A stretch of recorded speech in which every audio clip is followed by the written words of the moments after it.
Today I'm reviewing the NF Acous NA2 Plus in-ear monitors. Let's get it.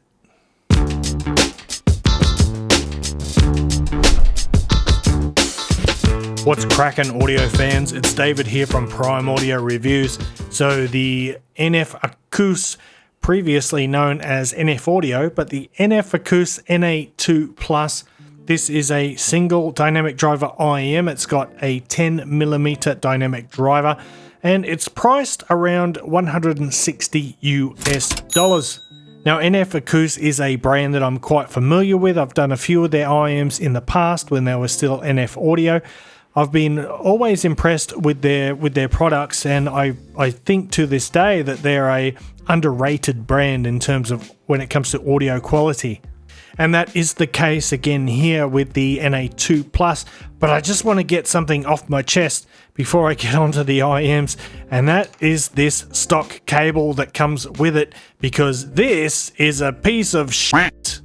I know that's a bit harsh, but for a $160 IEM, really, we should expect something better than this. But it's a bit thin, it's a bit tangly, but my biggest issue is these really aggressively hooked ear hooks, and I just hate these with a passion. This really gets me triggered when I see this on an IEM. The reason being, and you might have heard me say this before, the reason being is that the curve on these wires, if your ears aren't the perfect shape to fit them, then these aggressive curves over time, even just a matter of minutes or even a minute, it twists the IEM in your ear just the wrong way. It's so hard to explain. It doesn't work. It drives me up the wall. So for testing, I had to use another cable. Doesn't matter which one, just one without those stupid, really tightly curved ear hooks. I hate those so much. But apart from that, I still think for $160, $170, they could do better with the cable. Now that I've got that out of my system, let's talk about the NA2 Plus, and I really like these IEMs. Starting with the build, really solid.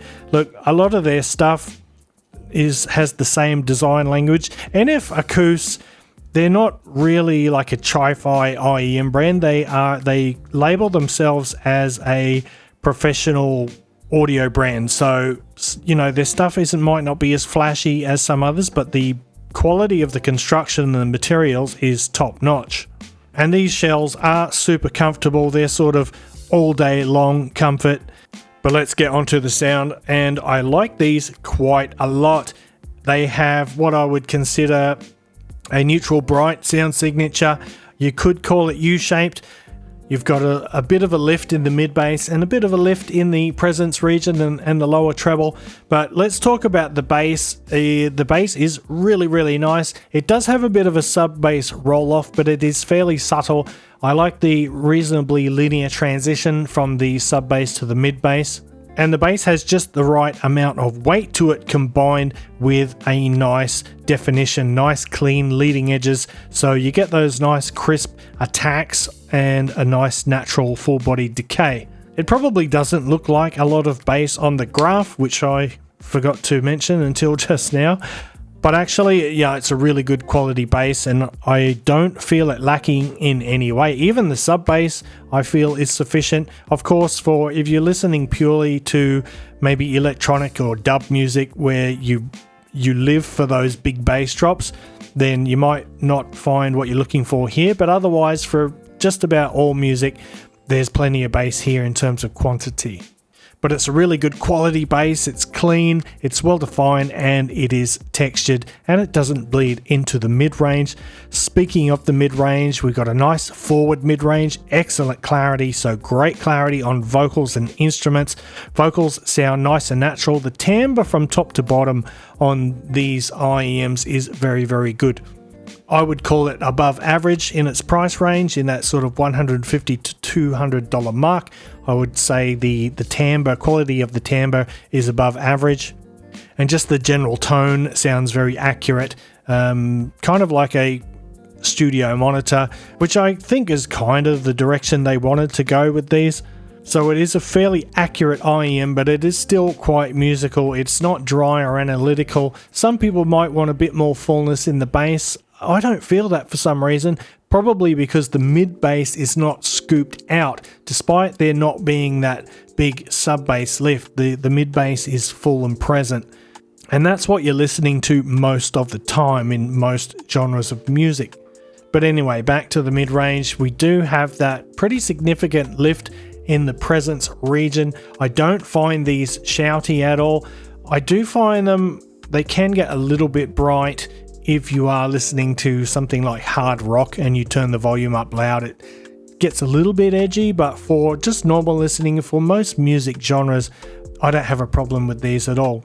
But I want to talk about the treble, and treble is something that NF Acous or NF Audio has always done really, really well. It's got just the right mix of sort of spice and sweetness to it. So it's really crisp, it's precise, it is airy, it is nice and snappy, it's got good speed, it's got good detail. These have quite a wide soundstage as well, which is great. The imaging is great. They've got a nice clear background. The overall resolution is very, very good for a single dynamic driver IEM. These are more detailed and have better clarity than a lot of the competition in their price range. And overall, I think these are a really good IEM. I know we're getting up there into the price. There's a lot of competition in that $150 to $200 range. You've got your Moondrop IEMs, you've got stuff from Kiwi Ears and Zigat and all those things. But honestly, these can compete with anything around that area, except when it comes to cables, because this one I just hate it, and I don't even want to look at it. But the IEMs are really good. So if you're looking for something that's neutral bright, really good clarity, fantastic bass quality, real clean sound, excellent above average detail retrieval, then check out the NF Acous NA2 Plus. And I'll say one more thing. I'm not going to do any comparisons today, but I will say that the sound signature reminds me somewhat of the recent Hi-Diz MK12 IEMs.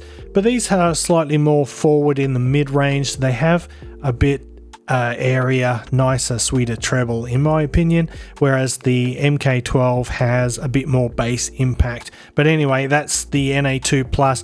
Thanks for watching the video. If you liked it, give it a thumbs up, Pa Family audiophile style, and if you're new here, hit that subscribe button before you go. And until next time, I'll see you later.